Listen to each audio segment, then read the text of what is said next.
Hello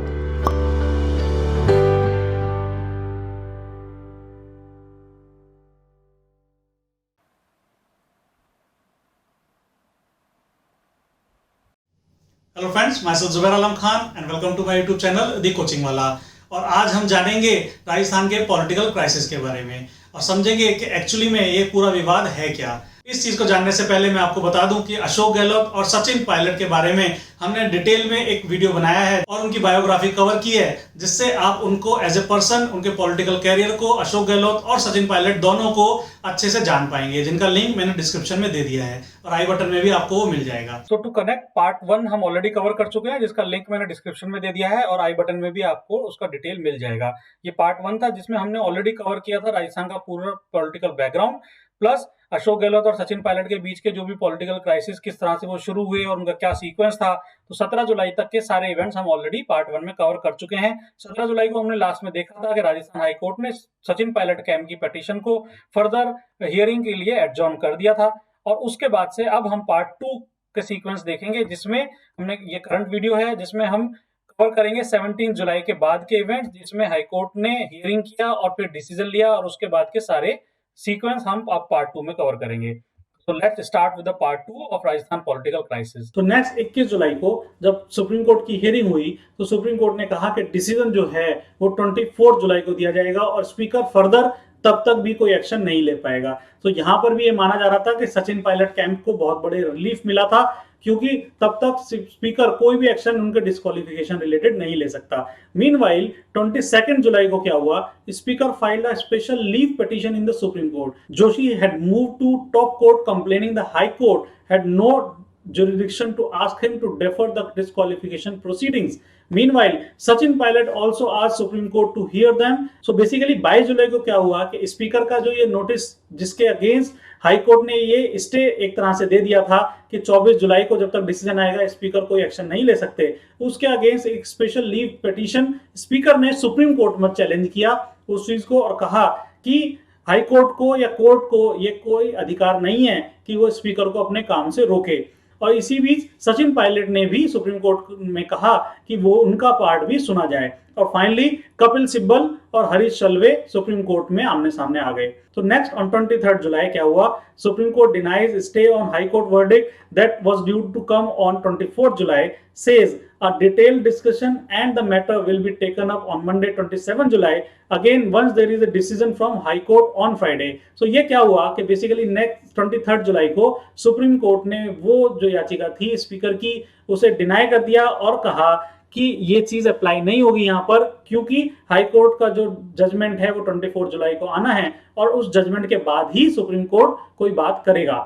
next 23 जुलाई को CM Ashok Gehlot also wrote a letter to PM Modi regarding the concern over Rajasthan political crisis। तो CM Ashok Gehlot ने 23 जुलाई को मोदी को एक लेटर लिखा जिसमें उन्होंने पॉलिटिकल क्राइसिस के बारे में अपनी कंसर्न जताई राजस्थान में। सो अभी तक का हम एक समराइज करते हैं कि ये समरी फॉर्मेट में क्या हुआ। एक्चुअली हुआ ये कि एसओजी ने एक सचिन पायलट को नोटिस दिया जिसकी वजह से वो काफी नाराज हो गए और दिल्ली चले गए और उन्होंने कांग्रेस की मीटिंग अटेंड नहीं की। कांग्रेस के सीनियर लीडर्स जयपुर पहुंचे, उन्होंने एक व्हिप जारी किया और एक मीटिंग रखी कि सबको यहां पर आना है, बट सचिन पायलट ने डिनाई कर दिया।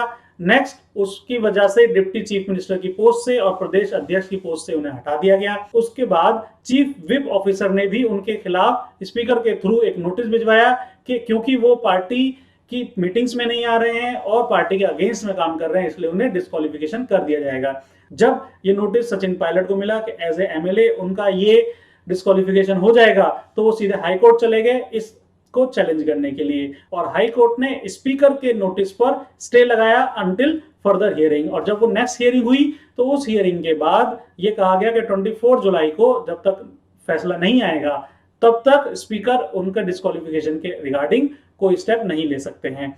तो मीनवाइल हाई कोर्ट के इस डिसीजन के अगेंस्ट के स्पीकर कोई डिसीजन नहीं ले सकता है डिस्क्वालिफिकेशन रिगार्डिंग टिल 24 जुलाई। स्पीकर ने एक special leave petition supreme court में दायर की कि स्पीकर को उनके काम करने से नहीं रोक सकता है हाई कोर्ट, जिसके बाद सचिन पायलट ने भी ये मेंशन किया कि उनकी बात भी सुनी जाए और कपिल सिब्बल और हरीश साल्वे सुप्रीम कोर्ट में ये केस लड़ने लगे। नेक्स्ट सुप्रीम कोर्ट ने फाइनली ये कहा कि वो हाई कोर्ट का जो वर्डिक्ट है उसे डिनाई नहीं कर सकता है, क्योंकि 24 तारीख को उसका फैसला आना है और 24 तारीख के फैसला आने के बाद ही सुप्रीम कोर्ट इस पर आगे कुछ सुनेगा। इसके बाद अशोक गहलोत ने मोदी को भी इन्फॉर्म करने के लिए कि यहाँ पर एक पॉलिटिकल क्राइसिस में, ये राजस्थान में ये पॉलिटिकल क्राइसिस चल रहा है, इसके रिगार्डिंग एक ऑफिशियली चिट्ठी लिखी 23 जुलाई को। तो देखिए यहाँ पर क्या हुआ कि यहाँ पर अशोक गहलोत ने जब मोदी को पॉलिटिकल क्राइसिस के बारे में एक लेटर लिखा था, मीनवाइल उन्होंने कलराज मिश्र जो वहां के गवर्नर थे उनसे भी रिक्वेस्ट किया था कि वो कैबिनेट के डिसीजन पर असेंबली का सेशन बुलाएं और मंडे को ही वो जल्दी से जल्दी असेंबली का सेशन बुला लें, जो कि गवर्नर कलराज मिश्र ने रिजेक्ट कर दिया था उनका प्रपोजल, साइटिंग कोरोना क्राइसिस। इस बेसिस पर अशोक गहलोत ने गवर्नर के खिलाफ ये कहा कि उन्हें एज ए कॉन्स्टिट्यूशनल पोस्ट अपना रिस्पॉन्सिबिलिटी समझना चाहिए और सेशन को जल्दी से जल्दी बुलाना चाहिए। और जब उन्होंने वो चीज रिजेक्ट कर दी गवर्नर ने, तो अशोक गहलोत ने अपने एमएलए के साथ उनके गवर्नर हाउस पर जाकर वहां पर धरना दिया और वहां पर स्लोगन्स वगैरह भी दिए गए। तो नेक्स्ट, कपिल सिब्बल ने भी एक वीडियो के थ्रू सचिन पायलट को एड्रेस किया और उनसे काफी कुछ बातें कही कि वो इस तरह से क्यों एक्ट कर रहे हैं और अगर उन्हें कोई प्रॉब्लम थी तो उन्हें पार्टी फोरम पर बात करनी चाहिए थी। और इससे रिलेटेड कपिल सिब्बल का वो वीडियो भी पब्लिक फोरम पर आया। नेक्स्ट, 25 जुलाई को governor return the proposal asking questions to Ashok Gehlot. तो बेसिकली अशोक गहलोत ने जो असेंबली बुलाने के लिए प्रपोजल दिया था वो गवर्नर ने अशोक गहलोत को रिटर्न कर दिया और उसमें उन्होंने उससे रिगार्डिंग कुछ क्वेश्चंस अशोक गहलोत से पूछे। Planning of dharna pradarshan across countries by Congress. Meanwhile Congress ने भी धरना pradarshan across full countries plan किया, ये कहते हुए कि कॉन्स्टिट्यूशनल अथॉरिटीज जो है वो अपना काम ठीक से नहीं कर रही है। 26 जुलाई को अशोक गहलोत ने फिर दोबारा से रिवाइज प्रपोजल भेजा और उसमें उन्होंने 31 जुलाई के लिए रिक्वेस्ट किया, mentioning the covid related discussion as agenda and 6 new bills to be introduced. Confidence motion is not mentioned anywhere. Political expert says trick by Gehlot to issue whip for session call and then disqualify the MLA. So देखिए यहाँ पर एक छोटी सी political जानकारों ने भी ये बात कही कि ये सेशन बुलाने की जल्दी क्यों है अशोक गहलोत को। बेसिकली अशोक गहलोत चाहते हैं कि सेशन असेंबली का आए, उसमें वो as a Congress party whip जारी करेंगे जिसमें सारे एमएलए को वो ज्वाइन करना पड़ेगा। और क्योंकि असेंबली भी सेशन में होगी और अगर कांग्रेस के सारे एमएलए जैसे कि सचिन पायलट और उनके साथ जो 18 एमएलए हैं वो जब नहीं आएंगे तो उनके खिलाफ डिस्क्वालिफिकेशन का भी प्रस्ताव लाया जा सकता है। तो अशोक गहलोत ने एक रिवाइज प्रपोजल भेजा जिसमें उन्होंने गवर्नर के क्वेश्चंस को आंसर किया और 31 जुलाई के लिए दोबारा से रिक्वेस्ट किया कि वो 31 जुलाई तक ये असेंबली का सेशन बुलाएं। उसमें उन्होंने कोविड रिलेटेड डिस्कशन को एक एजेंडा बताया, 6 न्यू बिल इंट्रोड्यूस करने हैं उसको एजेंडा बताया, कॉन्फिडेंस मोशन प्रूव करना है ऐसा कोई एजेंडा उसमें उन्होंने मेंशन नहीं किया। 27 जुलाई, कांग्रेस टू परफॉर्म प्रदर्शन in all governor houses in other states except Rajasthan. So ये डिसीजन लिया गया कि राजस्थान के अलावा बाकी सभी स्टेट्स में गवर्नर हाउस पर धरना दिया जाएगा और कांग्रेस वहां पर प्रोटेस्ट करेगी, सेइंग कि कॉन्स्टिट्यूशन के अकॉर्डिंग ये सारे काम नहीं हो रहे हैं और डेमोक्रेसी को सेव करना है। राजस्थान को क्यों छोड़ा गया? राजस्थान को इसलिए छोड़ा गया, यहाँ पे भी एक टेक्निकल चीज है कि अगर राजस्थान में भी धरना प्रदर्शन होता तो वहां पर लॉ एंड ऑर्डर की सिचुएशन बनाते हुए गवर्नर के पास ये भी पावर थी कि वहां पर वो प्रेसिडेंट रूल अप्लाई कर सकते थे।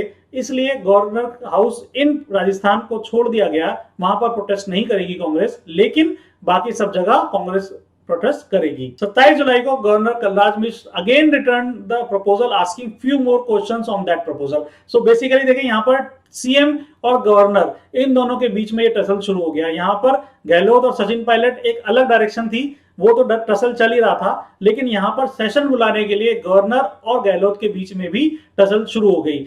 गहलोत बार बार उन्हें सेशन बुलाने के लिए प्रपोजल भेज रहे हैं और गवर्नर जो है उन्हें कुछ क्वेश्चंस पूछकर वो प्रपोजल वापस भेज रहे हैं। तो देखिए पहले गवर्नर की एंट्री हुई इस क्राइसिस में, अब बीएसपी की बहुजन समाज पार्टी की एंट्री हुई मायावती के साथ और अब बीएसपी की एंट्री हुई इस क्राइसिस में। 6 एमएलए जो बहुजन समाज पार्टी के थे, 6 MLA were issued a whip to vote against Congress and if they don't then strict action will be taken against them.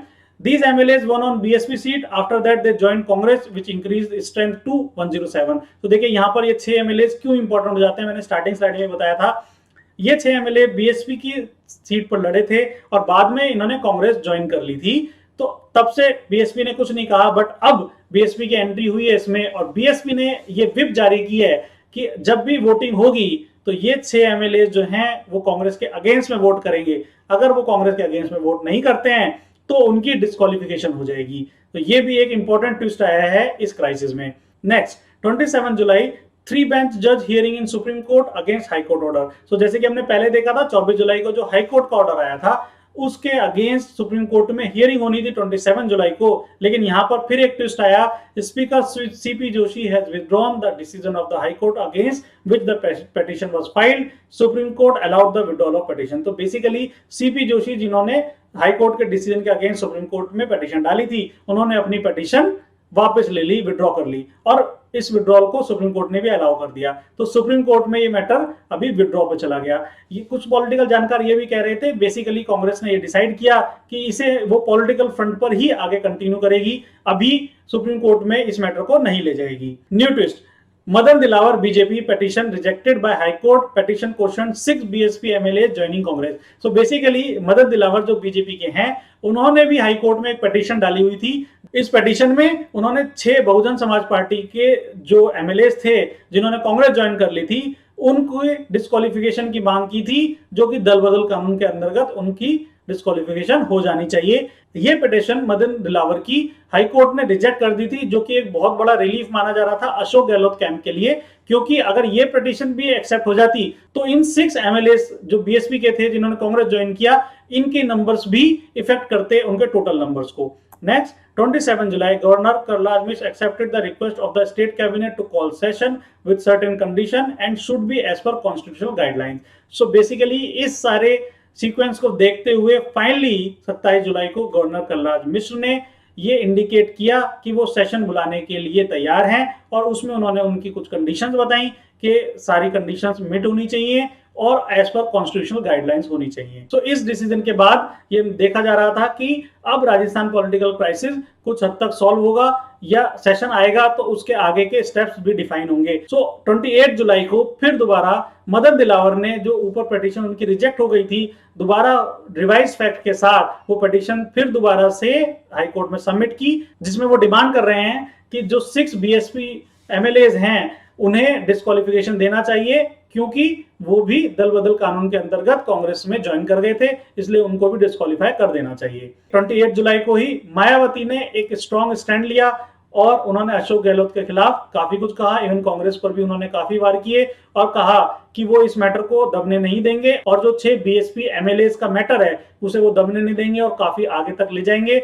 और उन्होंने वो व्हिप भी जारी किया है जिसमें बीएसपी के एमएलए जो हैं वो कांग्रेस के अगेंस्ट में ही वोट करेंगे। सो अभी तक का ये यहाँ पर एक पॉलिटिकल ड्रामा में ये सारे स्टेप्स हैं। So what next? सो इतना सारा एक सीक्वेंस देखा हमने, एक पॉलिटिकल ड्रामा देखा, इसमें काफी सारे टेक्निकल पॉइंट्स भी हैं, इसमें supreme court, high court, governor and CM relation भी दिखते हैं और काफी अच्छे तरीके से अगर हम इसे देखें तो काफी सारे पॉइंट्स हमें पॉलिटिकल और डेमोक्रेसी से रिलेटेड और किस तरह से गवर्नर और सीएम के रिलेशन चलते हैं, किस तरह से सुप्रीम कोर्ट और हाई कोर्ट इंटरवीन करती है, ये सारे एक ही इस राजस्थान पॉलिटिकल क्राइसिस में हमें देखने को मिलता है। तो देखने वाला इंटरेस्टिंग ये होगा कि असेंबली सेशन जब आएगा तो आगे के स्टेप्स क्या होंगे और क्या अशोक गहलोत अपनी सरकार बचा पाएंगे और सचिन पायलट किस तरफ क्या रूट अपनाते हैं और उनकी आगे की क्या स्ट्रेटेजी होगी। सो ये पॉलिटिकल ड्रामा जल्दी ही सॉल्व होता हुआ नहीं दिख रहा है और आगे भी इसमें काफी इंटरेस्टिंग टर्न्स एंड ट्विस्ट आने वाले हैं। सो आई होप कि आपको ये सारा सीक्वेंस देखने के बाद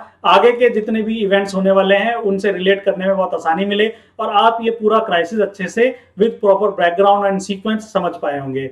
Thank you all for watching and please subscribe for more such videos.